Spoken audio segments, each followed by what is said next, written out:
하늘이 빼앗지 마세요. 제발요. 젊은 엄마가 무릎 꿇고 절규했습니다. 하지만 상담원은 냉정하게 분리 결정을 내렸죠. 그런데 이 상담원은 25년 전 자기 딸을 잃어버린 여자였어요. 나중에야 알게 됐습니다. 자신이 미혼모에게 빼앗은 아이가 자기 손녀였다는 걸. 이들에게 무슨 일이 있었던 걸까요? 사연 들으시기 전에 구독과 좋아요 부탁드립니다. 어디서 듣고 계신지 댓글 남겨주시면 댁에 건강과 행복이 넘치길 기도할게요. 오후 2시 아동보호전문기관 3층 복도에 박정희의 발걸음이 또각또각 울리고 있었습니다. 손에 들린 서류철이 유난히 묵직하게 느껴지는 날이었어요. 23년을 이 일만 해왔죠. 수백 건의 조사를 진행했고 그 숫자만큼 아이들의 눈물을 닦아줬습니다. 55이 된 지금도 조사실 문을 열 때마다 어깨에 내려앉는 책임감의 무게는 여전했어요. 그런데 오늘따라 가슴 한구석이 싸늘하게 조여오는 느낌, 왠지 모를 불안감이 발끝에서부터 차올랐습니다. 조사실 문을 열자 형광등 불빛이 차갑게 쏟아졌어요. 곧이어 반대편 문이 삐걱 열리며 신고된 엄마가 들어왔습니다. 고개를 푹 숙인 채 어깨를 잔뜩 움츠린 젊은 여자였죠. 낡은 회색 패딩 소매는 해져서 시롤이 삐져나와 있었고 고장난 지퍼 사이로 안감이 뭉텅뭉텅 드러나 있었습니다. 달아빠진 운동화는 밑창이 거의 없어서 바닥을 질질 끌듯 걸어왔어요. 해열제 절도, 아동방임 의심 신고, 서류에는 김서연 25살이라고 적혀 있었습니다. 또 하나의 생계형 사건이구나. 정의는 무심코 그렇게 분류하려다 멈칫했어요. 젊은 엄마가 의자에 앉으며 고개를 살짝 들어 올렸는데 그 순간 이상한 기시감이 정의의 가슴을 훑고 지나갔습니다. 저 얼굴 어디서 봤더라. 희미한 기억이 수면 위로 떠오르려다 다시 가라앉았어요. 손끝으로 잡으려 해도 쉽게 잡히지 않는 것이 마치 오래전에 묻어둔 무언가가 다시 꿈틀거리는 것 같았죠. 김서연 씨, 고개 좀 들어주세요. 정의가 낮고 부드러운 목소리로 말했습니다. 조사실 안이 쥐 죽은 듯 고요해졌어요. 천장에 형광등만 윙하고 가느다란 소리를 내고 있었죠. 서연은 꼼짝도 하지 않았습니다. 두 손을 무릎 위에 올린 채 꽉 쥐고 고개는 여전히 바닥만 향해 있었어요. 정희는 묵묵히 기다렸습니다. 그때 서연이 움직이기 시작했어요.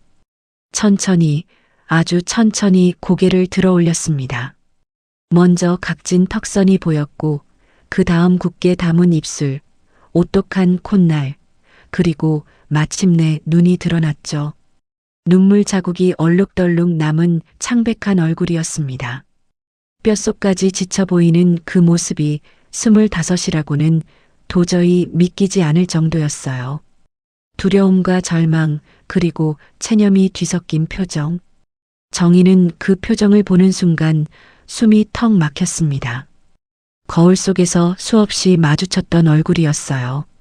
슬플 때면 언제나 지었던 젊은 시절 자신의 표정. 소영이를 잃고 나서 매일 아침 세면대 앞에 서서 바라보던 25년 전. 그때의 얼굴이 지금 눈앞에 앉아 있었습니다. 정희는 돌처럼 굳어버렸어요. 시간이 멈춘 것처럼 서연의 얼굴을 뚫어지게 바라보았습니다. 손끝이 미세하게 떨리기 시작했고 심장은 미친 듯이 빠르게 뛰었죠. 이마에 식은 땀이 송글송글 맺혔습니다. 볼펜을 꽉 쥐어봤지만 떨림은 멈추지 않았어요. 아니야, 그럴 리 없어. 단순한 우연이야. 고개를 가로저으며 부정해 보려 했지만 시선은 도저히 그 얼굴에서 떨어지지 않았습니다. 마치 강력한 자석에 이끌리듯 그녀는 그 얼굴을 계속 바라볼 수밖에 없었죠. 손으로 책상 모서리를 움켜쥐었습니다. 손등에 핏줄이 드러날 정도로 꽉, 더 꽉. 하지만 아무 소용이 없었어요.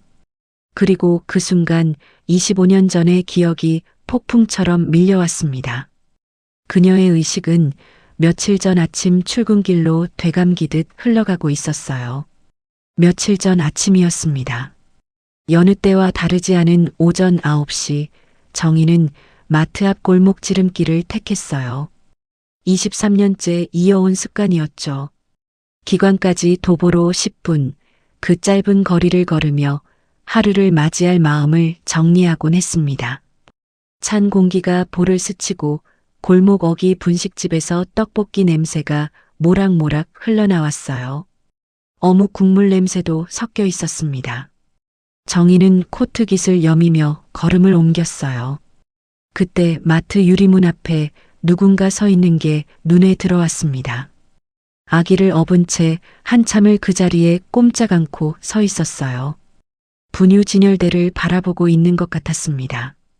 정희의 발걸음이 저도 모르게 느려졌어요. 회색 패딩 소매가 해져서 시롤이 삐죽삐죽 튀어나와 있었고 지퍼는 고장나 벌어진 채였습니다. 포대기에 엎인 아기는 담요로 꽁꽁 쌓여 있었어요. 정희의 시선이 여자의 손등에 닿았습니다. 동상 자국이 선명했어요. 손가락이 붉게 갈라져 있었고 관절마다 퉁퉁 부어 있었습니다. 여자가 가격표를 들여다보았어요. 주머니를 뒤적거렸습니다. 동전 몇 개를 꺼내 세어보더니 깊은 한숨을 내쉬었어요. 그리고는 고개를 떨구며 몸을 돌렸습니다. 분유 하나 사지 못하고 돌아서는 뒷모습이었어요. 저기요, 괜찮으세요? 정희가 조심스럽게 다가가며 물었습니다. 여자가 화들짝 놀라 어깨를 움츠렸어요. 고개를 더 깊이 숙이며 모자를 눌렀었습니다. 아, 아닙니다. 괜찮습니다. 거의 들리지 않을 정도로 작은 목소리였어요. 바람에 흩어질 것 같았습니다. 정희가 아기를 슬쩍 보았어요. 담요 사이로 작은 얼굴이 보였습니다. 빨갛게 달아올라 있었어요. 열이 있는 것 같았습니다. 아기 좀 아파 보이는데요.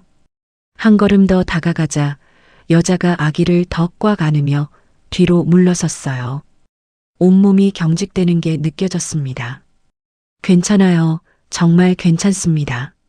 세상 모든 것에 대한 경계가 그 한마디에 담겨 있었어요. 누군가에게 상처받은 사람만이 지을 수 있는 표정이었습니다. 여자는 몸을 돌려 빠르게 걷기 시작했어요. 아기가 흔들릴 정도로 급한 걸음이었습니다. 뒤도 돌아보지 않았어요. 모든 사람에게서 도망치듯 멀어져 갔습니다. 정희는 그 자리에 선 채 뒷모습을 바라보았어요. 회색 패딩이 바람에 펄럭이며 골목 모퉁이로 사라졌습니다. 낙엽 몇 장이 바스락거리며 여자가 지나간 자리를 굴러갔어요. 그냥 보내면 안 될 것 같은 이상한 느낌이었습니다. 가슴 한구석이 묘하게 불편했어요. 정희는 고개를 가로저으며 발걸음을 옮겼습니다. 남의 일이야. 내가 뭘 어쩌겠어. 기관에 도착해서 조사 서류를 펼쳐도 그 장면이 자꾸 떠올랐어요. 점심을 먹으면서도 퇴근 버스를 기다리면서도 회색 패딩을 입은 여자와 담요에 쌓인 아기의 모습이 머릿속에서 지워지지 않았습니다. 그날 하루 종일 그 장면이 머릿속을 맴돌았어요. 다음 날 아침 정희는 같은 시간에 같은 길로 출근했습니다. 혹시나 하는 마음이었어요. 마트 앞을 지나며 두리번거렸지만 여자는 보이지 않았습니다. 그 다음 날도 마찬가지였어요. 골목을 걸으면서 자꾸만 주변을 살피게 되었습니다. 그래, 우연이었어. 다시 만날 일은 없겠지.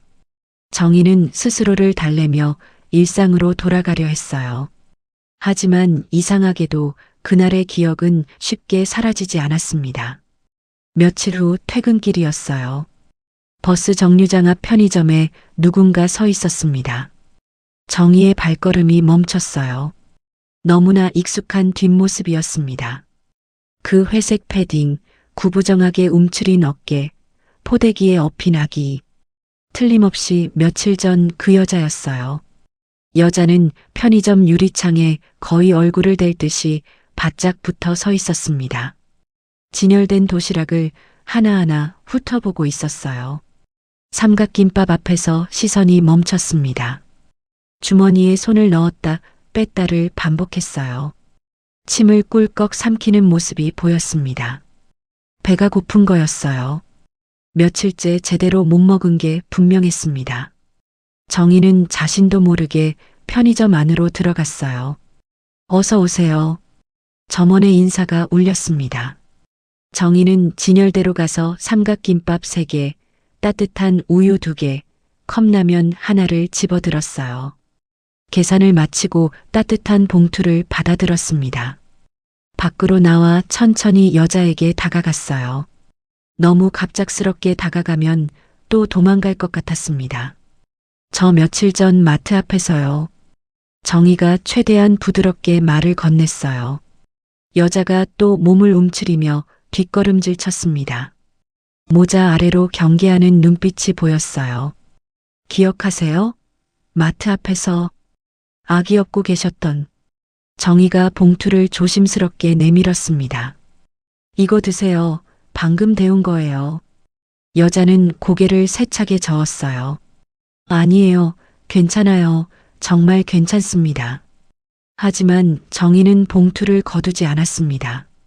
그냥 받으세요. 아기도 돌봐야 하잖아요. 여자가 망설이다 천천히 손을 뻗었어요. 봉투를 받아드는 순간 눈가가 촉촉해지는 것이 보였습니다. 정말 감사합니다. 정말로. 목소리가 떨렸어요. 가녀린 어깨가 가늘게 흔들렸습니다. 삼각김밥 몇 개에 이렇게까지 감동하다니. 며칠을 굶은 걸까? 아기에게 먹일 것도 없었던 걸까? 정희의 가슴이 먹먹하게 조여왔어요. 여자는 또 몸을 돌려 빠른 걸음을 옮겼습니다. 고개를 푹 숙인 채였어요. 더 있으면 눈물이 터질 것 같다는 듯이 급하게 사라졌습니다. 봉투를 꼭 안고 종종 걸음치는 모습이 어린아이 같아 보였어요. 25이라고 했던가. 자신의 딸뻘 나이였습니다. 대체 무슨 사연이 있는 걸까? 정희는 그 자리에 서서 여자의 뒷모습이 사라질 때까지 바라보았어요. 어디로 가는 걸까? 집은 있는 걸까? 아기는 괜찮은 걸까? 머릿속이 복잡했습니다. 차가운 바람이 불어와 코트 자락을 흔들었어요. 정희는 깊은 한숨을 쉬며 버스 정류장으로 향했습니다. 신경이 쓰였지만 어쩔 수 없는 일이었어요. 버스가 도착했고 정희는 올라탔습니다. 창문 너머로 여자가 사라진 골목이 보였어요. 버스가 출발했습니다. 그리고 정희는 그때 전혀 알지 못했죠. 이 만남이 그녀의 인생을 송두리째 바꿀 첫 번째 조각이라는 것을, 운명의 톱니바퀴가 이미 돌아가기 시작했다는 것을 말입니다. 서연은 김밥과 우유를 받아들고 달아나듯 집으로 돌아왔습니다. 낯선 여자가 건넨 온기가 가슴 한구석을 스쳤지만 좁은 원룸문을 열자마자 그 따뜻함은 온데간데 없이 사라졌어요. 창문 틈으로 휘잉 소리를 내며 겨울바람이 비집고 들어왔고 얇디얇은 이불 한 장으로는 그 칼날 같은 추위를 막을 도리가 없었습니다. 서연은 찬장 위 분유통을 집어들어 흔들어 보았어요. 발그락 소리조차 나지 않았죠. 텅 빈 통이 손안에서 허망하게 굴러갔습니다. 기저귀 봉지를 열어보니 딸랑 2장만 남아 있었어요. 서연은 작은 거울 앞에 섰습니다. 며칠째 감지 못한 머리카락이 이마에 기름지게 들러붙어 있었고 핏기라곤 찾아볼 수 없는 얼굴이 유령처럼 비쳐 보였어요. 25이라고는 믿을 수 없을 만큼 삶에 짓눌린 모습이었습니다. 시선을 돌리니 바닥에 어지럽게 널린 고지서들이 눈에 들어왔어요. 전기, 가스, 월세. 빨간 글씨로 찍힌 연체라는 2글자가 유독 선명했습니다. 혹시나 하는 마음에 부엌으로 갔어요. 냉장고 문을 열자 시든 파 한 줌과 물반 병이 덩그러니 놓여 있었습니다.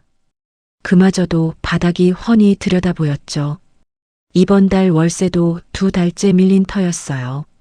서연은 냉장고 문을 닫으며 돌아섰습니다. 하늘아, 조금만 참아. 그때 방 한쪽에서 가느다란 신음소리가 들려왔어요. 끙, 끙. 숨이 새어나오는 것 같은 가녀린 소리였습니다.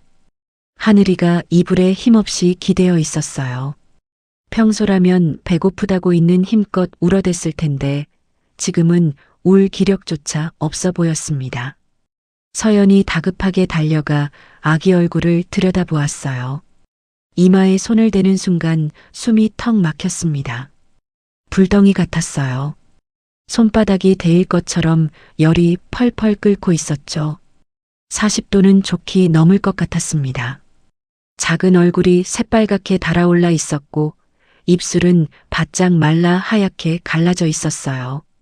숨소리가 거칠었습니다. 쌕쌕, 쌕쌕. 숨을 들이쉴 때마다 작은 갈비뼈가 뼈가 들썩들썩 들어갔다 나왔다 했어요. 어머, 하늘아, 왜 이렇게 뜨거워? 서연의 손이 덜덜 떨리기 시작했습니다. 심장이 쿵쾅쿵쾅 미친 듯이 뛰었어요. 서연은 부엌으로 뛰어가 수건을 적셔왔습니다. 아기 이마에 올려보았지만 열은 내릴 기미가 보이지 않았어요. 옷을 벗기고 미지근한 물로 온몸을 닦아주어도 소용이 없었습니다. 서랍을 뒤져 해열제를 찾아보았어요. 빈 약봉지만 나왔습니다. 떨어진 지 며칠째였죠. 살 돈이 없었어요. 아무것도 되는 게 없었습니다. 열은 오히려 더 오르는 것만 같았어요. 병원에 가야 하는데 돈이 없었습니다. 그 흔한 실비 보험도 없었어요. 하늘이의 몸이 축 늘어졌습니다. 인형처럼 힘이 빠져 있었어요. 서연이 아기 얼굴을 들여다보니 눈이 풀려 있었습니다. 초점이 맞지 않았어요. 엄마를 알아보지 못하는 것 같았습니다. 그때 작은 손이 파르르 떨렸어요. 경기를 하는 건가? 서연의 온몸에서 힘이 빠졌습니다. 무릎이 꺾이듯 바닥에 주저앉았어요. 하늘이의 숨소리가 점점 가빠졌습니다. 헉헉, 헉헉. 작은 가슴이 정신없이 오르내렸어요. 하늘아, 하늘아, 엄마야. 아기를 흔들어 보았지만 반응이 거의 없었습니다. 축 늘어진 아기의 몸무게가 팔에 고스란히 느껴졌어요. 식은땀 냄새가 코끝을 찔렀습니다. 죽으면 안 돼. 제발, 제발 죽으면 안 돼. 내가 뭘 잘못한 거지. 서연은 멍하니 허공을 바라보았습니다. 왜 이렇게밖에 못해주는 거지. 분유 하나 제대로 사주지 못하는 엄마였어요. 기저귀 하나 넉넉히 사두지 못하는 엄마였습니다. 문득 임신했을 때가 떠올랐어요. 차라리 그때. 아니야. 서연은 고개를 세차게 저었습니다. 하늘이는 자신의 전부였어요. 이 세상에서 유일하게 자신을 필요로 하는 존재였습니다. 도망간 그 남자 얼굴이 스쳤어요. 책임질 수 없어. 그 한마디를 남기고 사라진 등 세상이 원망스러웠습니다. 왜 나한테만 이러는 거야? 하지만 서연은 알고 있었어요. 하늘이가 자신을 선택한 게 아니었습니다. 자신이 낳은 거였어요. 자신의 책임이었습니다. 처음 하늘이를 안았던 날이 떠올랐어요. 병원 분만실 2.8kg의 작은 덩어리가 품에 안겼던 순간 주먹이 새끼손가락보다 작았고 손톱은 쌀알만 했습니다. 울음을 터뜨리며 약속했었어요. 엄마가 꼭 행복하게 해줄게. 그런데 지금 이게 뭐야? 이게 행복이야. 아기는 죽어가고 있었고 자신은 아무것도 해줄 수가 없었습니다. 눈물이 뚝뚝 떨어져 아기 이불에 얼룩을 만들었어요. 서연은 아기를 꼭 안고 소리 죽여 흐느꼈습니다. 미안해, 하늘아, 엄마가 미안해. 어깨가 들썩들썩 흔들렸어요. 제발 하늘아, 제발. 엄마 두고 가지 마. 널 보내면 나도 못 살아. 너밖에 없어. 떨리는 손으로 아기의 뜨거운 뺨을 쓸어내렸습니다. 엄마가 어떻게든 할게. 목이 메어 말이 제대로 나오지 않았어요. 숨을 쉬기가 힘들었습니다. 죽지 마, 제발 죽지 마, 엄마가 다 할게. 그 순간 서연의 머릿속에 한 가지 생각이 떠올랐습니다. 서연은 떨리는 손으로 휴대전화를 꺼내 연락처를 열어보았어요. 화면에 뜬 번호는 고작 4개뿐이었습니다. 소아과, 보육원, 집주인, 전 남자친구. 혹시나 하는 마음에 그의 번호를 눌러보았어요. 뚜뚜뚜. 없는 번호라는 차가운 안내 멘트가 흘러나왔습니다. 임신 사실을 알자마자 사라지더니 번호까지 바꿔버린 것이었어요. 자신의 존재를 완전히 지워버린 거였습니다. 부모가 있었다면 달랐을까? 전화 한 통이면 됐을 텐데. 보육원에서 자라 18배 퇴소한 후로 7년 정말이지 혼자였어요. 25 또래들은 대학에 다니고 취업 준비를 하고 연애를 하는 나이였습니다.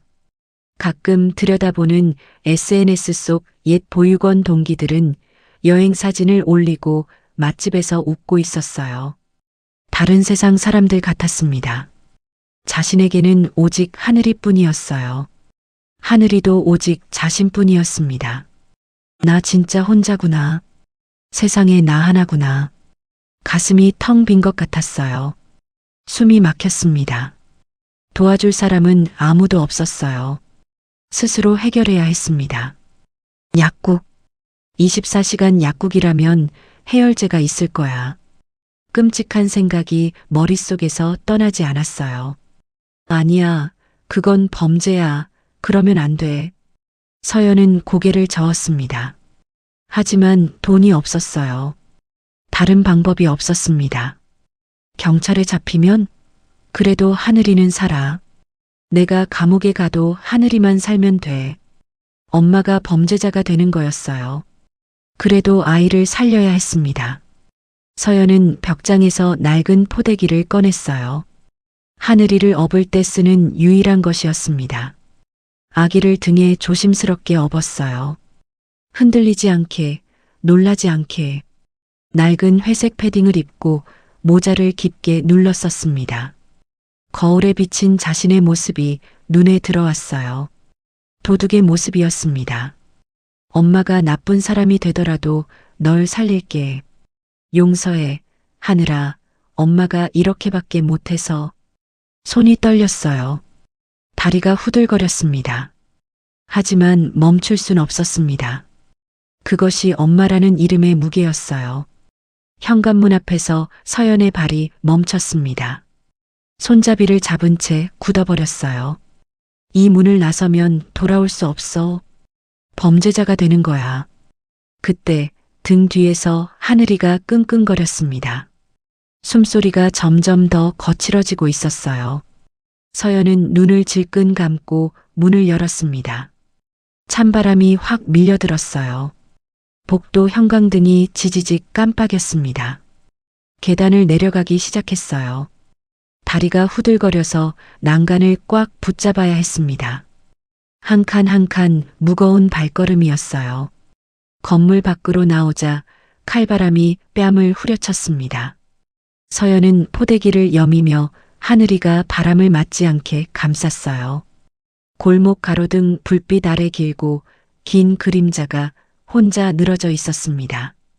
발밑에서 자갈 밟히는 소리가 났어요.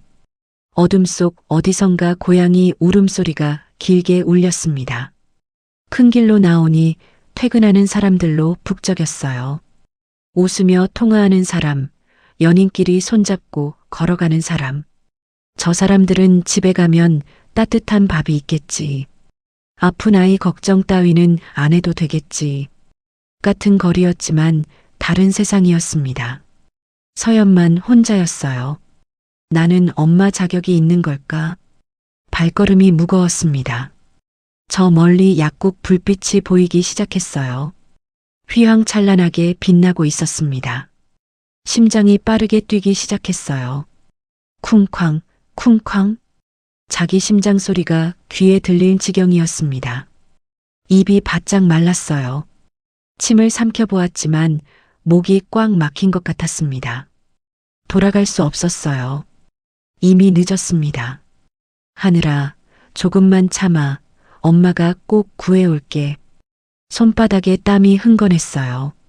등줄기로 식은 땀이 흘러내렸습니다.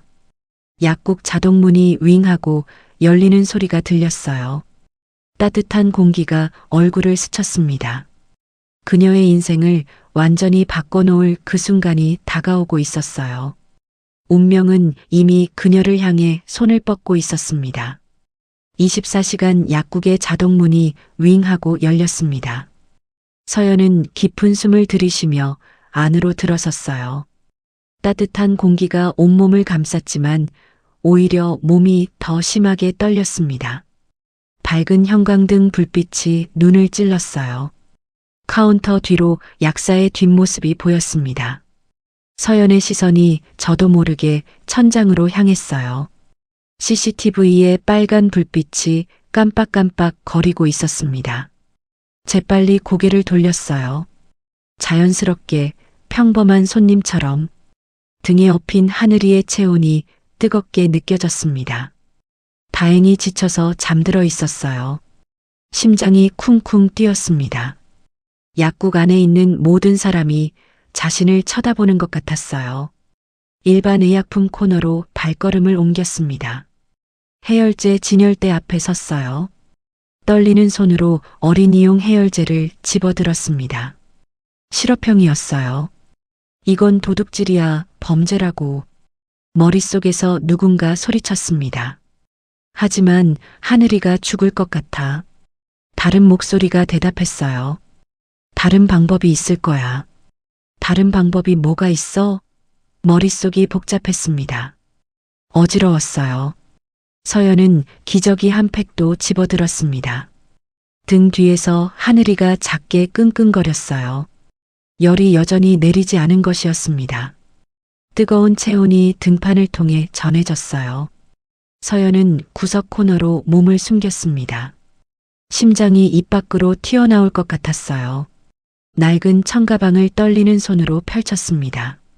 주변을 두리번거렸어요. 해열제와 기저귀를 가방 안에 쓸어 넣었습니다.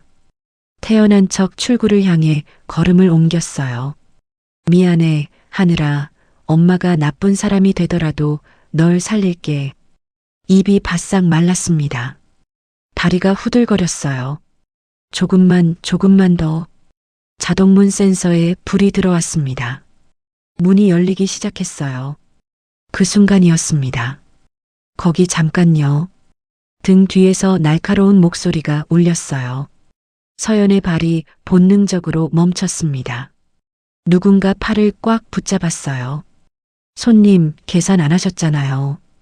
약국 직원의 날카로운 눈빛이 얼굴을 쏘아보았습니다. 온몸에서 피가 빠져나가는 느낌이었어요. 얼굴이 하얗게 질렸습니다. 입술이 파르르 떨렸어요. 아기가. 목이 막힌 것처럼 말이 나오지 않았습니다. 눈앞이 하얗게 변했어요. 직원이 서연의 팔을 잡고 카운터 쪽으로 이끌었습니다. 약국 안에 있던 손님 서너 명의 시선이 일제히 쏠렸어요. 수군거리는 소리가 들렸습니다. 저 사람 도둑이래. 아기까지 없고 왜 저래. 카운터 위 모니터에 CCTV 화면이 떠 있었어요. 서연이 해열제를 가방에 넣는 모습이 선명하게 찍혀 있었습니다. 변명할 여지가 없었어요. 무릎에 힘이 빠졌습니다. 바닥에 주저앉았어요. 떨리는 손으로 약사의 가운 자락을 붙잡았습니다. 제발 한 번만 봐주세요. 아기가 아파요. 열이 40도예요. 눈물이 볼을 타고 흘러내렸습니다. 콧물도 흘렀어요. 닦을 겨를이 없었습니다. 필사적으로 매달렸어요. 엄마로서 할 수 있는 마지막 발악이었습니다. 약사가 잠시 망설이는 기색이었어요. 정말 아기 때문이었어요? 서연은 급히 포대기를 풀어 하늘이의 이마를 보여주었습니다. 정말로 열이 펄펄 끓고 있었어요. 약사의 표정이 잠깐 흔들렸습니다. 하지만 옆에 서 있던 직원이 고개를 저었어요. 안타까워도 신고해야 해요. 목소리가 단호했습니다. 결국 경찰에 신고가 들어갔어요. 서연은 카운터 앞 플라스틱 의자에 앉아 멍하니 기다렸습니다. 눈물이 하염없이 흘러내렸어요. 하늘이가 크게 울기 시작했습니다. 열에다가 낯선 환경, 거기에 엄마의 불안까지 느꼈는지 좀처럼 울음을 그치지 않았어요. 하늘아 괜찮아, 엄마가 있어. 달래보려 해도 소용이 없었습니다. 15분쯤 지났을까요? 밖에서 경찰차 사이렌 소리가 들렸습니다. 경찰차 뒷좌석은 차가웠어요. 딱딱한 비닐 시트가 엉덩이에 닿았습니다. 창문 너머로 약국 불빛이 멀어져 갔어요. 어둠 속에서 가로등 불빛이 스쳐 지나갔습니다. 서연은 하늘이를 꼭 안은 채 울음을 터뜨렸어요. 미안해, 하늘아, 미안해. 지구대에 도착했을 때는 밤 12시가 넘어 있었습니다. 형광등 불빛이 유난히 차갑게 느껴졌어요. 식은땀으로 속옷이 축축하게 젖어 있었습니다. 조사실 플라스틱 의자도 차가웠어요. 덜덜 떨리는 것이 추위 때문인지 두려움 때문인지 알 수 없었습니다. 이름이요? 김서연입니다. 나이는 25이요. 주소는? 서연은 원룸 주소를 읊었어요. 가족은요? 서연의 목소리가 작아졌습니다. 없어요. 보육원에서 자랐어요. 조사하던 박 경사의 손이 잠시 멈췄어요. 아기 아빠는요? 연락 안 돼요. 임신 사실 알고 사라졌어요. 목소리가 점점 더 작아졌습니다. 부끄러움과 수치심이 온몸을 짓눌렀어요. 박 경사가 진술서에 생계형 절도라고 적었습니다. 그리고는 깊은 한숨을 내쉬었어요. 잠시 뭔가를 생각하더니 주머니에서 지갑을 꺼냈습니다. 5만 원권 한 장을 서연 앞에 놓았어요. 일단 분유라도 사세요. 많은 돈은 아니지만. 아기는 먹여야죠. 서연은 멍하니 그 돈을 바라보았습니다. 세상에 도와주는 사람이 있다니. 5만 원을 꽉 쥐고 눈물이 또 흘렀어요. 정말 죄송해요. 감사합니다. 깊이 고개를 숙였습니다. 불구속으로 처리됩니다. 집에서 아기 돌보면서 연락 기다리세요. 서연의 가슴에 작은 안도감이 스며들었어요. 그럼 하늘이는 제가 계속 돌볼 수 있는 거예요? 네. 박 경사가 고개를 끄덕였습니다. 하지만 그의 표정이 어두워졌어요. 근데요. 박 경사가 말을 이었습니다. 아기 상태가 아동보호기관에 통보해야 해요. 서연의 심장이 철렁 내려앉았어요. 아동보호기관이요? 아이를 빼앗기는 건가? 그 생각이 머릿속을 스치자 숨이 막혔습니다. 방임 의심 신고가 들어왔어요. 조사관이 나갈 겁니다. 박 경사의 목소리가 멀게 들렸어요. 아이를 빼앗긴다. 그 단어가 가슴에 비수처럼 박혔습니다. 서연은 하늘이를 더 꽉 안았어요. 작은 몸뚱이가 여전히 뜨거웠습니다. 그녀는 아직 몰랐어요. 그 조사에서 자신의 삶을 완전히 바꿀 사람을 만나게 될 거라는 것을. 이것이 그녀 인생에서 가장 두려운 순간이었습니다. 조사날 아침 서연은 새벽 4시부터 눈을 떴습니다. 아니, 정확히 말하면 한숨도 자지 못했어요. 좁은 원룸 천장을 뚫어져라 바라보며 밤새 뒤척였죠. 경찰서에서 들은 말이 귓가에 맴돌았습니다. 아동보호기관에서 조사관이 나갑니다. 방임 의심 신고가 들어왔어요. 희미한 햇살이 창문 틈으로 스며들 무렵 서연은 무거운 몸을 일으켰습니다. 하늘이를 조심스럽게 안아 올려 씻기고 가장 깨끗한 옷을 입혔어요. 열은 조금 내렸지만 여전히 아이 이마는 따뜻했습니다. 이웃집 아주머니에게 아기를 맡기며 서연은 애써 웃어 보였어요. 힘내, 잘 될 거야. 아주머니의 말에 고개만 끄덕였습니다. 아기를 두고 나오는 발걸음이 천근만근이었어요. 몇 걸음 걷다가 뒤돌아보고 또 몇 걸음 걷다가 뒤돌아보고 하늘이 울음소리가 들리는 것 같아 귀가 쫑긋했지만 바람 소리였습니다. 이른 아침 찬 공기에 입김이 하얗게 피어올랐고 서연은 속이 울렁거려 아무것도 먹지 못한 채 버스에 올랐어요. 아동보호기관 건물 앞에 도착했을 때 서연은 한참을 올려다봤습니다. 회색 콘크리트 건물이 하늘을 찌를 듯 서 있었어요. 유리문에 비친 자신의 모습이 눈에 들어왔습니다. 낡은 패딩, 뜯어진 소매, 푹 꺼진 눈. 서연은 고개를 숙인 채 안으로 들어갔어요. 조사실 앞 복도에는 플라스틱 의자가 줄지어 놓여 있었습니다. 서연은 구석자리에 앉아 손을 꼭 쥐었어요. 손바닥이 땀으로 흥건했습니다. 형광등이 윙하고 소리를 내며 깜빡였고 어디선가 소독약 냄새가 코끝을 스쳤어요. 심장이 목구멍까지 뛰어오르는 것 같았습니다. 김서연 씨, 들어오세요. 그 목소리에 서연의 심장이 철렁 내려앉았습니다. 조사실 안에는 한 여자가 앉아 있었어요.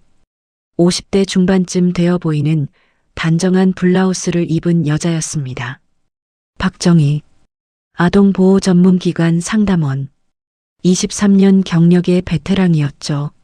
정희는 무거운 서류철을 넘기며 들어오는 사람을 기다렸습니다. 수많은 조사를 해왔지만 오늘따라 왠지 모를 불안감이 가슴 한구석을 눌렀어요. 문이 열리고 고개를 숙인 여자가 들어왔습니다. 낡은 회색 패딩, 소매가 해진 옷, 어깨가 움츠러든 모습. 정희의 시선이 그녀의 신발에 닿았어요. 달아빠진 운동화, 밑창이 거의 없었습니다. 또 하나의 생계형 사건이구나. 정희는 속으로 한숨을 쉬었어요. 고개 좀 들어주세요. 정희의 목소리가 평소보다 낮고 조심스러웠습니다. 서연이 천천히, 아주 천천히 고개를 들기 시작했어요. 먼저 턱이 보였고 그 다음 입술, 콧날, 그리고 마침내 눈이 드러났습니다. 눈물 자국이 가득한 얼굴, 두려움과 절망과 체념이 뒤섞인 표정. 그 순간 정희의 시선이 굳어졌습니다. 마치 누군가 뒤통수를 세게 친 것 같았어요. 숨이 멈췄습니다. 그녀가 슬픔을 참으며 짓는 그 표정이 너무나 익숙했어요. 거울 속에서 수천 번 보았던 얼굴. 젊었을 때 슬플 때마다 지었던 바로 그 표정이었습니다. 눈물을 흘리면서도 입술을 꼭 다물고 고개를 약간 숙이며 눈빛만으로 애절함을 드러내던 그 모습. 똑같았어요. 정희의 손끝이 차갑게 식었습니다. 심장이 미친 듯이 뛰기 시작했어요. 그리고 그 순간 25년 전의 기억이 폭풍처럼 밀려왔습니다. 조사실 벽이 사라지고 형광등 소리가 멀어지며 눈앞에 그녀와 그 얼굴만 남았어요. 다른 시간, 다른 공간으로 빨려 들어가는 느낌이었습니다.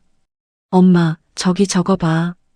3살 소영이의 웃음소리가 환청처럼 들려왔어요. 햇살 따뜻하던 놀이터, 노란 원피스를 입고 뛰어다니던 작은 딸, 엄마가 채워준 은팔찌가 햇빛에 반짝이던 그 손목. 정희는 눈을 질끈 감았지만 기억은 멈추지 않았습니다. 소영아? 소영아 어디 있어? 놀이터에서 잠깐 놓은 손. 휴대폰을 받느라 딱 1분이었어요. 고개를 돌렸을 때 아이는 사라지고 없었습니다. 미끄럼틀 뒤, 그네 밑, 화장실까지 미친 듯이 뛰어다니며 이름을 불렀어요. 그때 바닥에서 무언가가 반짝였습니다. 짤랑, 작은 은팔찌, 끊어진 고리, 3살 여자아이요.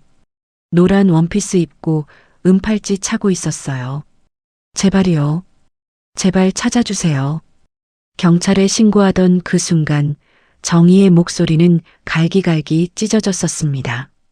그 후로 25년, 정희는 실종 전단지를 들고 거리를 헤맸어요. 수천 장, 수만 장. 혹시 이 아이 보셨어요? 목소리가 갈라질 때까지 물었습니다. 매일 밤 악몽에 시달렸어요. 소영이가 엄마를 부르는 소리에 벌떡 깨어나 주위를 두리번거렸지만 옆에는 태호만 잠 못 이루고 있었죠. 두 사람은 말없이 손만 꽉 잡았습니다. 그래서 이 일을 시작했어요. 다른 부모는 저처럼 되지 말라고. 아이를 잃은 그 고통을 아니까. 23년 동안 아이들을 보호하며 살았습니다. 하지만 거리에서 또래 아이만 보면 가슴이 철렁 내려앉았어요. 25년간 단 하루도 소영이를 잊은 적이 없었습니다. 가슴에 박힌 못처럼 녹슬지 않는 고통이었죠. 그리고 실종 일주일 후 한밤중에 걸려온 전화. 애 찾지 마. 이미 멀리 보냈어. 낮고 차가운 남자 목소리였습니다. 정희의 온몸이 얼어붙었어요. 당신 남편 때문이야. 내 동생 잡아간 형사잖아. 내 가족 망쳤으니 당신 가족도 망하는 거야. 우리 딸 어디 있어요? 제발. 정희가 울부짖었지만 전화기 너머에서는 낄낄거리는 웃음소리만 들려왔습니다. 그리고 툭 끊겼어요. 그게 마지막이었죠. 10년 전 그 용의자가 교통사고로 사망했습니다. 영원히 단서가 사라졌어요. 눈앞의 조사실이 흔들렸습니다. 아니, 정희 자신이 흔들리고 있는 건지 알 수 없었어요. 떨리는 손으로 물컵을 잡았지만 물이 철렁철렁 넘쳤습니다. 진정해. 넌 상담원이야. 정희는 눈을 감고 깊은 숨을 들이쉬었어요. 다시 서류를 봤습니다. 글자가 흔들려서 제대로 보이지 않았어요. 김서연, 25살, 보육원 출신. 보육원 출신이라는 글자에서 심장이 쿵 내려앉았습니다. 블라우스 안쪽이 땀으로 흠뻑 젖었어요. 설마, 정말 내 딸인가? 아니야. 정희는 고개를 가로저었습니다. 세상에 닮은 사람이 얼마나 많은데. 착각이야. 그냥 닮은 거야. 하지만 다시 서연의 얼굴을 보는 순간 또 심장이 쿵쿵 뛰었어요. 나이도 맞고 보육원 출신이고 발견 시기도. 아니야. 이런 우연이 어딨어. 머릿속에서 두 목소리가 격렬하게 싸우고 있었습니다. 어지러웠어요. 23년간 아이들을 보호해온 상담원. 그게 내 사명이야. 아이 안전이 최우선. 그게 원칙이야. 하지만 저 여자가 내 딸이라면, 내 피부치라면, 내 딸이 이렇게 힘들게 살았다면, 25년 동안 두 마음이 가슴속에서 격렬하게 부딪혔습니다. 설마 내 딸에게서 아이를 빼앗아야 하는 걸까요? 손 떨림이 멈추지 않았어요. 서류를 잡기조차 어려웠습니다. 정희는 떨리는 손으로 서류를 집어들었습니다. 상담원이니까. 해야 할 일이 있으니까. 김서연 씨, 상황 좀 말씀해 주세요. 목소리가 갈라졌어요. 아기가 너무 아파서요. 열이 40도가 넘었는데 분유도 떨어지고 병원 갈 돈도 없고. 서연이 흐느끼며 말했습니다. 정말 어쩔 수 없었어요. 다른 방법이 없었어요. 하늘이가 죽을 것 같았어요. 정희의 목 안쪽이 뜨거워졌습니다.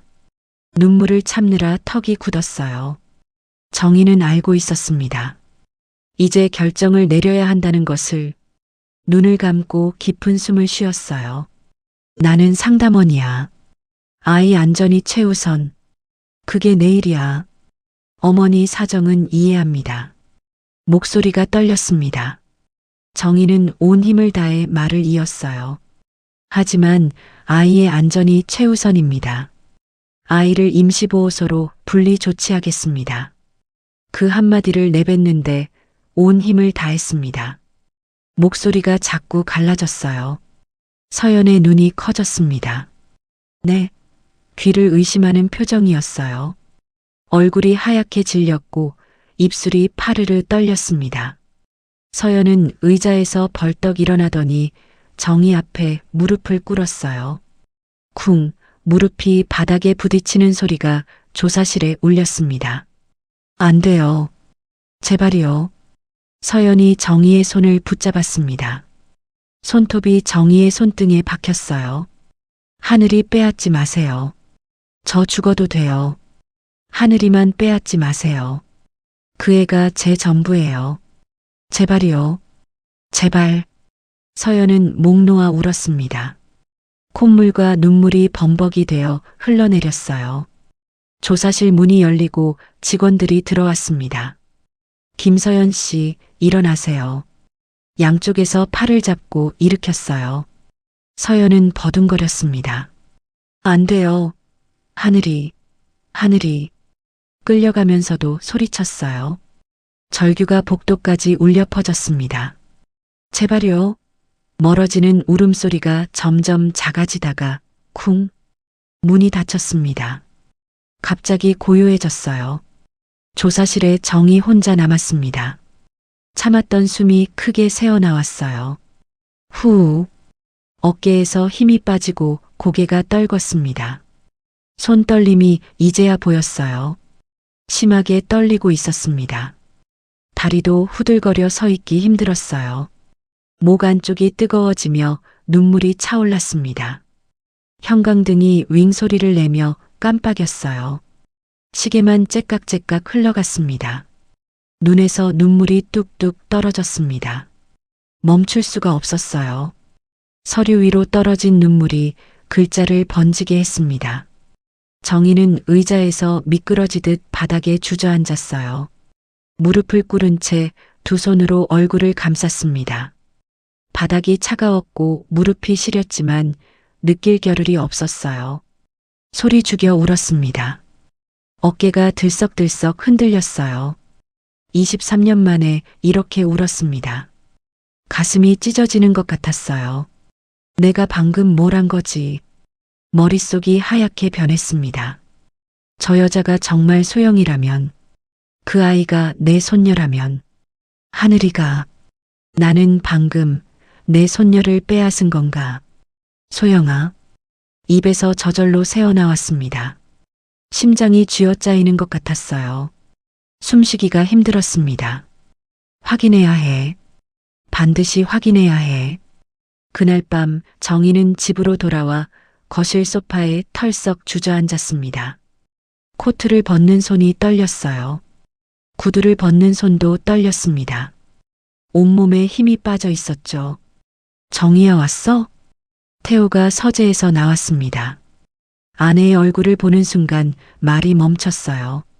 창백한 얼굴, 초점 잃은 눈, 부들부들 떨리는 손. 심상치 않았습니다. 당신 무슨 일 있어? 태호가 옆에 앉아 아내의 손을 잡았어요. 얼음장 같았습니다. 여보, 정희의 목소리가 갈라졌어요. 이상한 기분이 들어. 오늘 조사에서 한 여자를 봤는데 태호가 아내를 바라봤습니다. 25살이래. 보육원 출신이고 그 여자가 젊었을 때 나랑 너무 닮았어. 태호의 어깨가 미세하게 굳어졌어요. 그렇게 닮은 사람이 어디. 표정이 똑같았어. 내가 슬플 때 짓던 그 표정. 눈물 흘리면서도 입술 꾹 다물고 고개 살짝 숙이고. 똑같았어. 태호의 눈동자가 흔들렸습니다. 나이가 25야. 소영이가 살아있다면 딱 그 나이잖아. 정희가 남편의 손을 꽉 쥐었어요. 새싹 보육원 출신이래. 25년 전에 발견됐대. 태호의 입에서 작은 신음이 새어나왔습니다. 새싹 보육원. 두 사람은 서로를 바라봤어요. 말없이 오랫동안. 거실 시계 소리만 째깍째깍 흘러갔습니다. 당신 확인해 봐야 해. 가봐야 해. 정희가 휴대폰을 꺼내 새싹 보육원을 검색했습니다. 그렇게 두 사람은 뜬 눈으로 밤을 지새웠어요. 날이 밝고 보육원 상담실 문이 열렸습니다. 어서 오세요. 원장 최은주입니다. 60대 초반의 여자가 두 사람을 맞았어요. 정희와 태호는 떨리는 다리로 안으로 들어가 앉았습니다. 복도에서 아이들 웃음소리가 멀리 들려왔고 어디선가 소독약 냄새가 희미하게 났어요. 어제 전화 주신 박정일 씨 맞으시죠? 25년 전 잃어버린 딸을 찾고 계신다고. 원장의 표정이 진지했습니다. 책상 위에는 먼지가 앉은 서류철이 놓여 있었어요. 모서리가 해지고 누렇게 바랜 오래된 파일이었죠. 밤새 기록 찾아봤습니다. 25년 전 4월에 들어온 아이가 있어요. 원장이 서류를 읽다가 잠시 멈추며 두 사람을 바라봤습니다. 발견 날짜가 4월 15일 새벽 4시경이었습니다. 정희의 손에서 핸드백이 떨어졌어요. 4월 15일, 소영이가 사라진 지 일주일 후였습니다. 보육원 뒷골목에서 청소부 아저씨가 발견했죠. 3살쯤 되어 보이는 아이였어요. 심하게 놀란 상태였습니다. 정희의 목소리가 떨렸어요. 4월 15일, 그날은 당시 경찰이 실종 신고 목록과 대조했는데요. 원장이 말을 이었습니다. 경찰이 왜 연결 못했죠? 태호가 물었어요. 옷차림이 완전히 달라서요. 실종 신고에는 노란 원피스 입은 여자아이라고 되어 있는데 발견된 아이는 남아용 누더기 차림이었거든요. 남아용 옷이요? 정희의 목소리가 떨렸습니다. 발견 당시 옷이 너무 낡았어요. 거의 누더기였고 때도 잔뜩 묻어 있었죠. 성별도 헷갈릴 정도였습니다. 정희와 태호가 숨을 죽였어요. 유괴범이 일부러 옷을 갈아입힌 거구나. 경찰이 못 찾게. 그런데요. 원장이 서류철에서 작은 사진 한 장을 꺼냈습니다. 이건 그 아이 손목에 차고 있었어요. 빼기 어려울 정도로 꽉 끼어 있었죠. 사진 속에는 작은 은팔찌가 있었습니다. 섬세한 꽃무늬가 새겨진. 정희가 의자에서 벌떡 일어났어요. 얼굴이 새하얗게 질렸습니다. 손으로 입을 틀어막았죠. 저게 말이 나오지 않았어요. 태호도 사진을 보는 순간 온몸이 얼어붙었습니다. 정희의 무릎이 꺾이며 바닥에 주저앉았어요. 숨이 막혔습니다. 소영이 돌잔치 때 외할머니가 채워줬어요. 돌아가시기 전에. 유품이었죠. 정희가 흐느끼며 말했습니다. 이거 끼고 있으면 엄마가 항상 함께야. 그렇게 말하면서 채워줬어요. 두 사람의 눈에서 눈물이 흘러내렸습니다. 옷을 갈아입힌 거야. 경찰이 못 찾게 일부러. 그래서 우리 소영이를 못 찾은 거구나. 정희가 사진을 쥔 채 어깨를 들썩였어요. 그리고 내가 그 애한테서 아이를 빼앗았어. 25년 만에 찾은 딸. 그런데 이미 정희는 그 딸의 아이를 빼앗아 버렸습니다. 원장이 조심스럽게 말했어요. 그 아이는 자기 이름도 부모도 기억하지 못했어요. 너무 어렸고 너무 놀란 상태였거든요. 그래서 보육원에서 새 이름을 지어줬습니다. 김서연이라고요. 정희가 고개를 들었어요. 눈물 범벅이 된 얼굴이었습니다. 그 아이는 18살까지 여기서 자랐습니다. 퇴소할 때 유일하게 가지고 있던 이 팔찌를 챙겨줬어요. 항상 소중하게 간직하더라고요. 원장이 정희의 손을 잡았습니다. 그리고 조심스럽게 접근해 주세요. 그 아이 힘들게 살았거든요. 보육원을 나선 정희와 태호는 곧장 차에 올랐습니다. 태호가 운전대를 잡았고 정희는 조수석에서 메모지를 꺼내 주소를 확인했어요. 서울시 관악구. 손이 떨려서 글자가 흔들렸습니다. 종이가 바스락거리는 소리가 유난히 크게 들렸어요. 차는 도심을 벗어나 좁은 골목길로 들어섰어요. 낡은 다세대 주택들이 빼곡히 들어선 동네였습니다. 전봇대에 엉킨 전선들, 좁은 골목에 세워진 오토바이들, 페인트가 벗겨진 건물들. 태호가 천천히 속도를 줄이며 건물 번호를 확인했어요. 저기야. 정희가 가리킨 곳에 허름한 4층짜리 건물이 서 있었습니다. 외벽 페인트가 군데군데 벗겨져 있었고 계단 난간이 녹슬어 있었어요. 1층 우편함 몇 개는 문짝이 떨어져 나가 있었습니다. 태호가 차를 세웠어요. 두 사람은 차에서 내렸지만 건물 앞에서 발걸음이 멈췄습니다. 한참 동안 움직일 수가 없었어요. 정희의 다리가 후들거렸습니다. 태호가 아내의 팔을 잡아 부축했어요. 우리가 지금 올라가면 소영이 놀라지 않을까요? 정희의 목소리가 떨렸어요. 입술이 바짝 말라 있었습니다.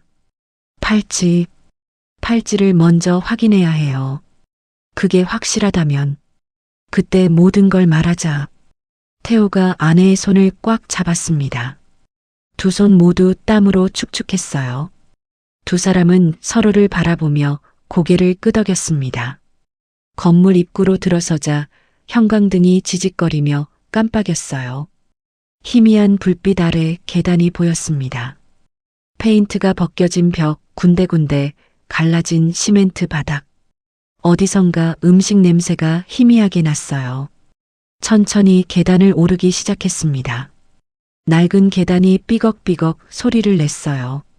한 계단 오를 때마다 심장이 터질 것 같았습니다. 정희는 난간을 꽉 잡았어요. 손바닥에 녹냄새가 배어들었습니다.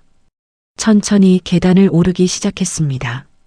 낡은 계단이 삐걱삐걱 소리를 냈어요.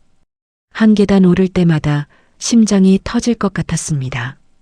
정희는 난간을 꽉 잡았어요. 손바닥에 녹냄새가 배어들었습니다.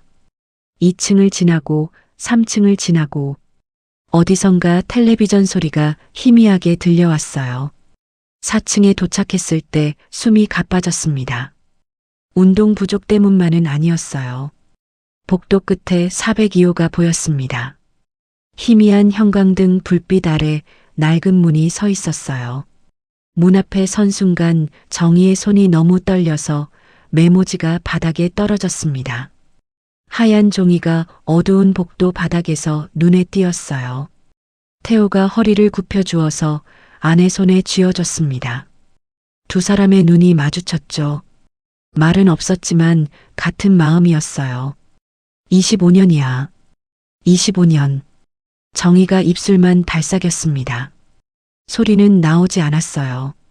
정희가 떨리는 손가락을 천천히 초인종 쪽으로 가져갔습니다. 손가락 끝이 버튼에 닿는 순간 온몸에 전기가 흐르는 것 같았어요. 띵동. 종소리가 울렸습니다. 얇은 문 너머로 소리가 퍼져나갔어요. 두 사람은 숨을 죽였습니다. 심장 뛰는 소리가 귓가에서 쿵쿵 울렸어요. 안에서 발걸음 소리가 들렸습니다. 천천히 조심스럽게 다가오는 소리. 슬리퍼가 바닥에 끌리는 소리. 문 너머로 누군가 숨을 죽이고 있는 기척이 느껴졌어요.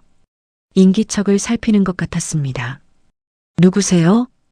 경계하는 목소리였어요. 지치고 긴장한 목소리. 서연 씨, 잠깐만 문 좀 열어주실 수 있으세요?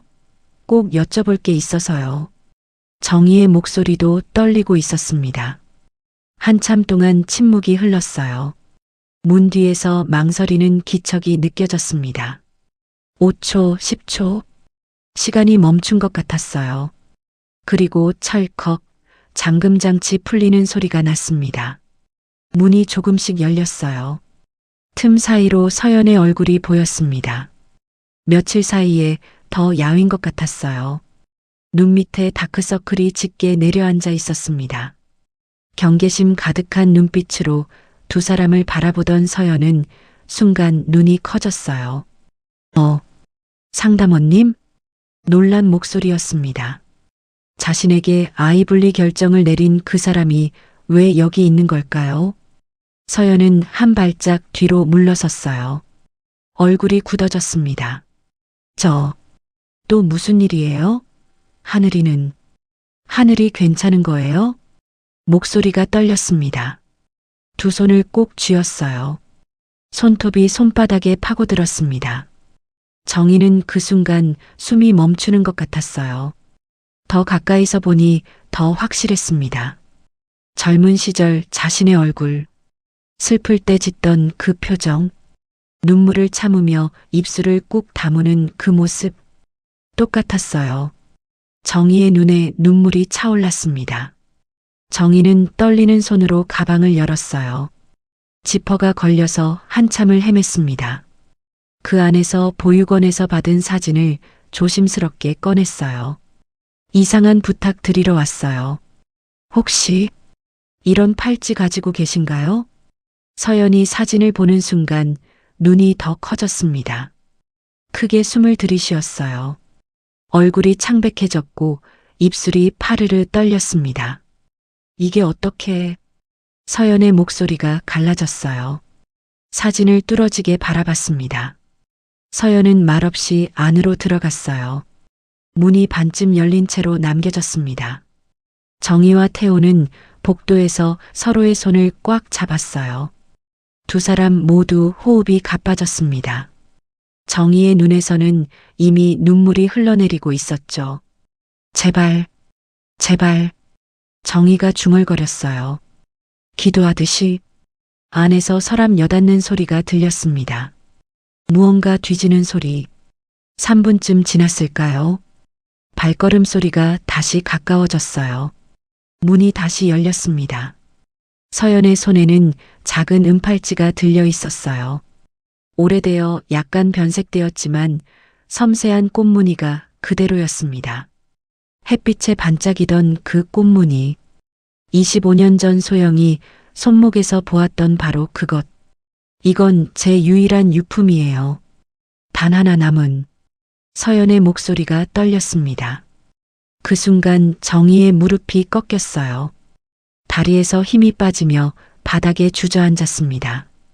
쿵, 무릎이 시멘트 바닥에 부딪히는 소리가 났어요. 두 손으로 입을 막았지만 흐느낌이 새어나왔습니다. 소영이. 그 이름이 25년 만에 입 밖으로 나왔어요. 목이 졸리는 것 같았습니다. 태호도 다리에서 힘이 빠졌어요. 후들거리는 다리로 벽을 짚었습니다. 시야가 흐려지고 귀가 웅웅거렸어요. 세상이 빙글빙글 도는 것 같았습니다. 그대로 문 앞 바닥에 주저앉았어요. 얼굴을 두 손으로 감싸자 눈물이 손가락 사이로 흘러내렸습니다. 이게 맞아? 외할머니가 채워준. 정희가 흐느끼며 물었습니다. 목소리가 갈기갈기 찢어졌어요. 서연은 놀라 뒤로 물러섰습니다. 등이 문틀에 부딪혔어요. 낯선 두 사람이 자신의 집 앞에서 무너져 내리는 모습. 손에 들고 있던 팔찌가 떨어질 뻔했습니다. 서연은 황급히 팔찌를 가슴에 꼭 안았어요. 정희가 떨리는 손을 뻗어 서연의 손을 잡았습니다. 차가운 손이었어요. 내가 우리 딸이야. 25년 전 놀이터에서 잃어버린. 서연은 그 말을 듣고 얼어붙었습니다. 입술이 파르르 떨렸어요. 뒷걸음질을 치다가 벽에 등을 기댔습니다. 다리에 힘이 풀렸어요. 머릿속이 하얗게 변했습니다. 아니, 저는 김서연이에요. 부모님은... 말끝이 흐려졌습니다. 자신도 확신할 수 없었어요. 평생 궁금했던 것. 왜 자신은 부모가 없는지, 왜 보육원에 있어야 했는지, 그 답이 지금 눈앞에 있었습니다. 우리가 너를 찾았어. 25년 동안 단 하루도 잊은 적이 없어. 정희가 무릎을 꿇은 채로 서연에게 다가갔습니다. 떨리는 손으로 서연의 얼굴을 쓰다듬었어요. 눈물 범벅이 된 손으로. 정희가 일어나 서연 앞에 섰습니다. 키가 같았지만 고개를 깊이 숙였어요. 어깨가 들썩였습니다. 미안해. 엄마가 너무 늦게 왔다. 목이 메어 말을 잇지 못했습니다. 숨이 막혔어요. 내가 너를 지키지 못했어. 놀이터에서 딱 1분 눈을 뗐는데 정희가 서연 앞에 다시 무릎을 꿇었습니다.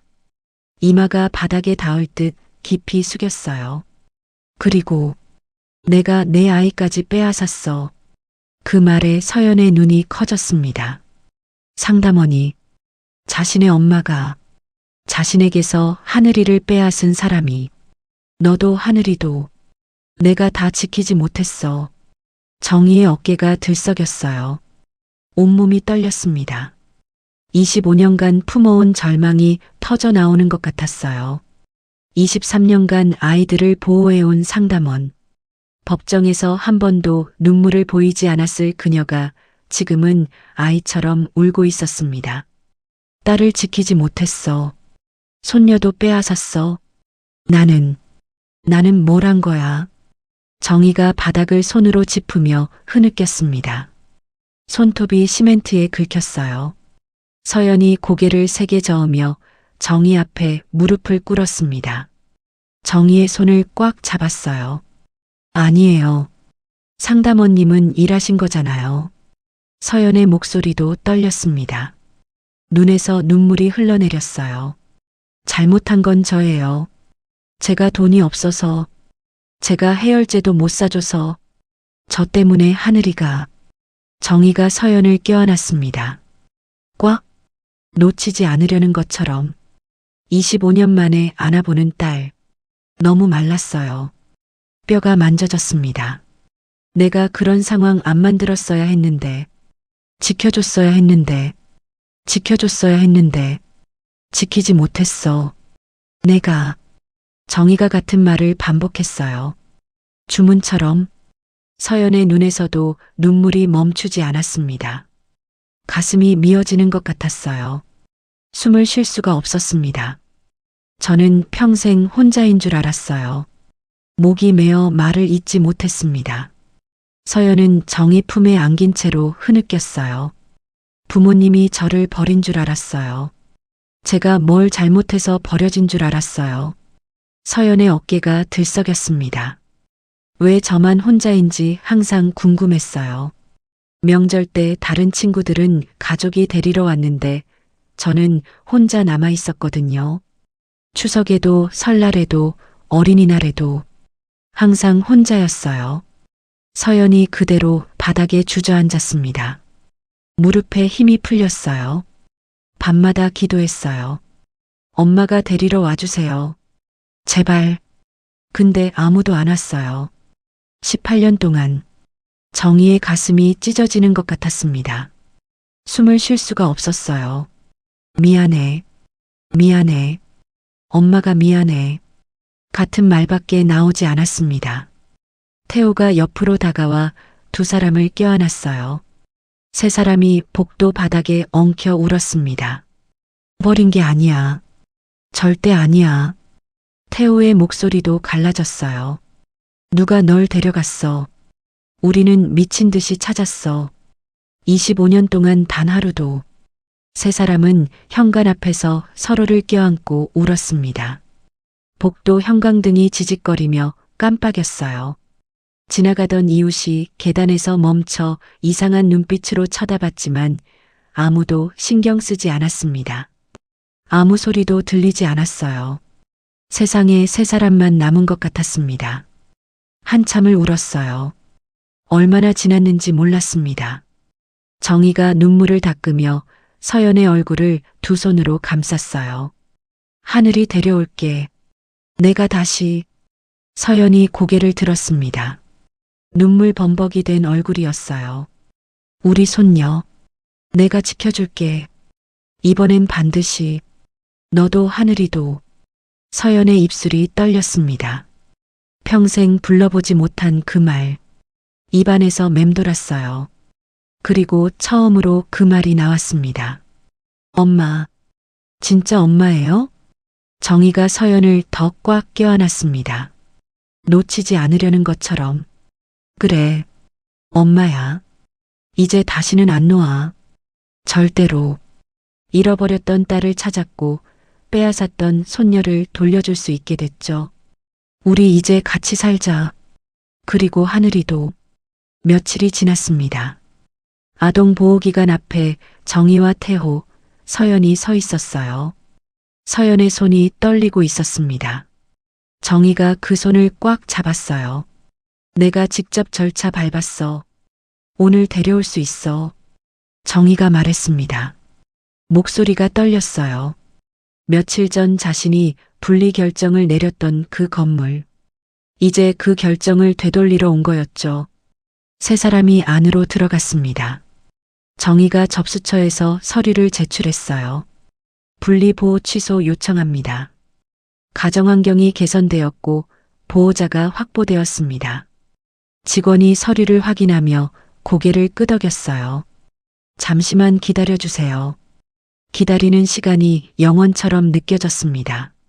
서연은 의자에 앉아 두 손을 꼭 쥐고 있었어요. 손톱이 손바닥에 파고들었습니다. 태호가 옆에서 서연의 어깨를 감싸 안았어요. 괜찮아. 이제 다 괜찮아. 10분쯤 지났을까요? 복도 끝 문이 열렸습니다. 직원이 작은 아기를 안고 나왔어요. 하늘이. 서연이 벌떡 일어났습니다. 다리가 후들거렸지만 달려갔어요. 아기가 엄마를 보는 순간 두 팔을 뻗었습니다. 하늘아. 서연이 아기를 받아 안았어요. 꽉. 놓치지 않으려는 것처럼. 따뜻한 체온이 품 안으로 전해졌습니다. 아기 냄새. 분유 냄새. 익숙한 냄새. 엄마야, 하늘아. 엄마 왔어. 서연의 눈에서 눈물이 흘러내렸습니다. 아기가 엄마 품에 안기는 순간 까르르 웃었어요. 작은 손으로 엄마 볼을 만졌습니다. 서연은 그 손을 입술에 가져다 대고 뽀뽀했어요. 정희도 눈물을 닦았습니다. 태호도 눈시울이 붉어졌어요. 며칠 전 자신이 빼앗았던 아이. 이제 돌려줄 수 있게 됐죠. 우리 손녀. 정희가 조심스럽게 다가가 아기 손을 잡았습니다. 작은 손가락이 정희 손가락을 꽉 쥐었어요. 정희의 가슴이 뜨거워졌습니다. 할머니야, 하늘아. 할머니. 그날 오후 네 사람은 서연의 원룸을 찾았습니다. 이삿짐을 싸러 온 거였죠. 문을 열고 들어서자 정희는 숨이 막혔어요. 좁은 방, 곰팡이가 핀 벽, 제대로 닫히지 않는 창문, 햇빛도 거의 들어오지 않았습니다. 우리 딸이 여기서 살았구나. 정희의 눈시울이 붉어졌어요. 서연은 침대 옆에 앉아 낡은 옷가지들을 정리하고 있었습니다. 태호가 하늘이를 안고 구석에 서 있었어요. 아기는 할아버지 품에서 새근새근 잠들어 있었습니다. 정희가 부엌 쪽으로 갔어요. 싱크대 위에 빈 분유통이 놓여 있었습니다. 바닥이 훤히 드러난 통. 정희가 그걸 집어들었어요. 가슴이 저렸습니다. 옆에는 빈 약봉지가 구겨져 있었어요. 해열제. 다 쓴 거였죠. 정희는 냉장고를 열어봤습니다. 텅 비어 있었어요. 물병 하나. 그게 전부였습니다. 정희의 손이 떨렸어요. 침대 옆에는 해진 아기 옷들이 쌓여 있었습니다. 솜이 빠져나온 것, 단추가 떨어진 것, 목 부분이 늘어난 것. 정희가 그 옷들을 만졌어요. 눈물이 손등에 떨어졌습니다. 내가 더 빨리 찾았어야 했는데. 정희가 중얼거렸어요. 목이 메었습니다. 엄마. 서연이 정희 옆으로 왔어요. 아직 어색한 호칭이었습니다. 괜찮아요. 이제 이사 가잖아요. 서연이 작은 가방 하나를 들고 말했어요. 이제 다 챙겼어요.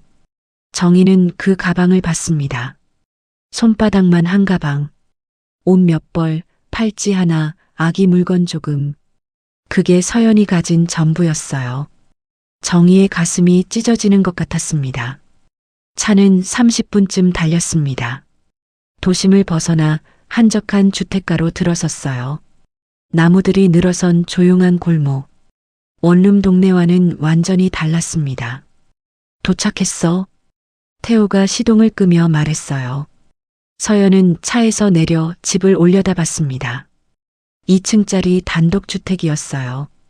하얀 벽, 갈색 지붕, 작은 마당. 마당에는 나무 한 그루가 서 있었습니다. 가을 햇살이 나뭇잎 사이로 비쳐들었어요. 여기서 살게 되는 거구나. 서연이 중얼거렸습니다. 믿기지 않았어요. 꿈을 꾸는 것 같았습니다. 현관문이 열렸어요. 정희가 먼저 들어가며 말했습니다. 들어와. 이제 내 집이야. 서연은 조심스럽게 안으로 들어갔습니다. 따뜻한 공기가 얼굴을 감쌌어요. 넓은 거실, 깨끗한 주방, 복도 끝에 보이는 방들. 원룸과는 비교할 수 없었습니다. 서연은 멍하니 주위를 둘러봤어요. 이쪽이 내 방이야. 정희가 복도 끝 방문을 열었습니다. 햇살이 가득 들어오는 밝은 방이었어요. 침대도 있고 책상도 있고 옷장도 있었습니다. 침대 위에는 새 이불이 깔려 있었어요. 부드러운 연보라색. 그리고 하늘이 방은 바로 옆이고 옆 방문을 열자 아기 침대와 놀이 매트가 깔려 있었습니다. 벽에는 귀여운 동물 그림들이 붙어 있었어요. 코끼리, 기린, 토끼. 천장에는 모빌이 달려 있었습니다.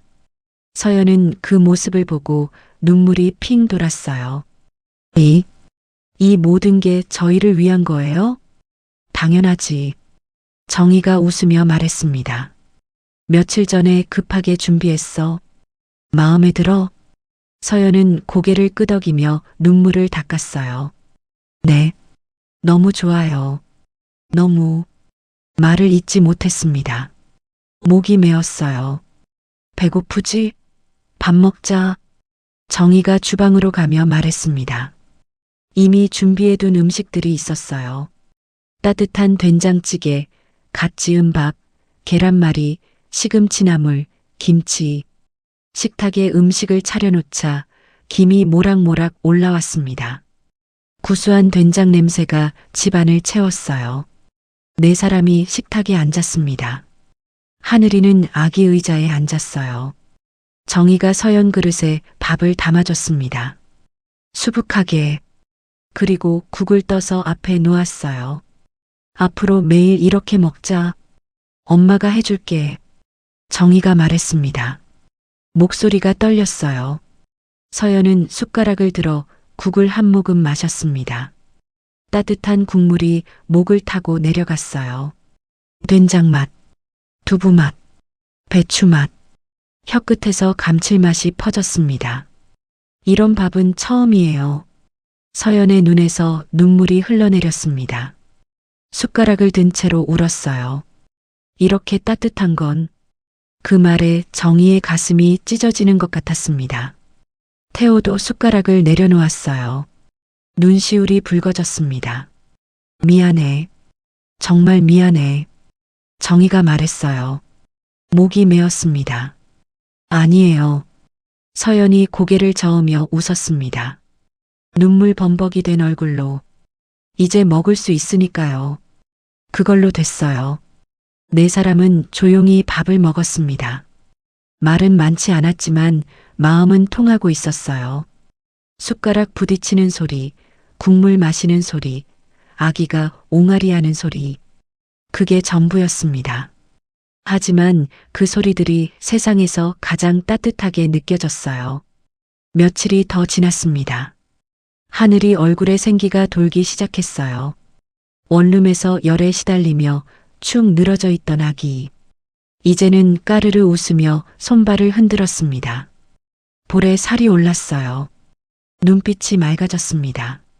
정희와 태호는 백화점에서 아기용품을 잔뜩 사왔어요.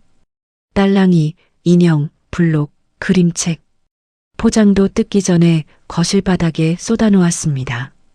할머니가 하늘이한테 처음 사주는 거야. 정희가 딸랑이를 흔들며 말했어요. 방울소리가 딸랑딸랑 울렸습니다. 하늘이가 눈을 동그랗게 뜨고 소리나는 쪽을 바라봤어요. 작은 손을 뻗었습니다. 까르르. 아기가 웃었어요. 정희가 딸랑이를 하늘이 손에 쥐어줬습니다. 작은 손가락이 딸랑이를 꽉 잡았어요. 그리고는 흔들었습니다. 딸랑딸랑. 아기가 또 까르르 웃었어요. 정희의 눈시울이 붉어졌습니다. 할머니라는 감정, 처음 느껴보는 거였어요. 그리고 동시에 속죄하는 마음. 내가 빼앗았던 아이가 이제 내 품에서 웃고 있구나. 하늘이가 딸랑이를 흔들다가 정희 손을 잡았어요. 작은 손가락이 정희 손가락을 꽉 쥐었습니다. 까르르. 정희의 눈에서 눈물이 흘러내렸어요. 행복한 눈물이었습니다. 어느 날 저녁이었습니다. 가족 4명이 식탁에 둘러앉았어요. 정희가 차려준 저녁 식사. 따뜻한 국물 냄새가 집안을 채웠습니다. 하늘이는 아기 의자에 앉아 손으로 밥을 집어 먹으려 했어요. 얼굴에 밥풀이 잔뜩 묻었습니다. 볼에도 코에도 이마에도. 하늘아, 그렇게 먹으면 안 돼. 서연이 웃으며 아기 얼굴을 닦아줬어요. 까르르. 아기가 또 밥을 집어 입에 넣으려다가 반을 흘렸습니다. 모두가 웃었어요. 서연은 문득 식탁을 바라봤습니다. 엄마, 아빠, 그리고 딸. 아기 의자에 앉은 하늘이. 따뜻한 음식. 웃음소리. 이 평범한 풍경이 자신에게는 기적 같았어요. 정말 이런 날이 올 거라고 생각 못했어요. 서연이 조용히 말했습니다. 목소리가 떨렸어요. 정희가 서연의 손을 잡았습니다. 이제부터가 시작이야. 우리 함께 행복하게 살자. 태호도 고개를 끄덕이며 두 사람을 바라봤어요. 마음속으로 다짐했습니다. 우리 가족은 이제 내가 반드시 지킨다. 딸도 손녀도. 식탁 위에 세 사람의 손이 겹쳐졌습니다. 할머니, 엄마, 그리고 아빠. 옆에서 하늘이가 까르르 웃으며 손을 뻗었어요. 작은 손이 겹쳐진 손 위에 올라갔습니다. 4사람의 손. 세대가 이어진 손길이었죠. 그날 밤이었습니다. 창밖으로 달빛이 들어왔어요. 고요한 밤. 따뜻한 집. 서연은 자기 방 침대에 누워 천장을 바라봤습니다. 옆방에서 하늘이가 새근새근 자는 소리가 들렸어요. 집이 뭔지 이제야 알 것 같았어요. 벽과 지붕이 아니었습니다. 돌아갈 곳이 있다는 것. 기다려주는 사람이 있다는 것. 그게 집이었어요. 서연은 그 사실을 25년 만에 처음 알게 됐습니다. 정희는 딸 방 앞을 지나다가 문틈으로 안을 봤어요. 서연이 평화로운 얼굴로 눈을 감고 있었습니다. 정희는 작게 웃었어요. 이번엔 반드시 지킨다. 둘 다 마음속으로 다짐했습니다. 25년 끊어졌던 시간. 지금 이 순간 조용히 완벽하게 이어졌습니다. 서연은 25년 인생에서 가장 편안한 잠을 잤어요. 이제 더 이상 혼자가 아니었으니까요. 엄마도 하늘이도. 오늘 이야기가 당신의 가슴에 작은 온기를 남겼다면 앞으로도 당신의 하루에 따뜻한 위안이 되는 이야기들로 찾아뵙겠습니다. 구독과 좋아요 부탁드리고요. 오늘 사연의 주인공에게 전하고 싶은 말씀이 있다면 댓글로 남겨주세요. 당신의 오늘 하루도 평안하시길 바랍니다.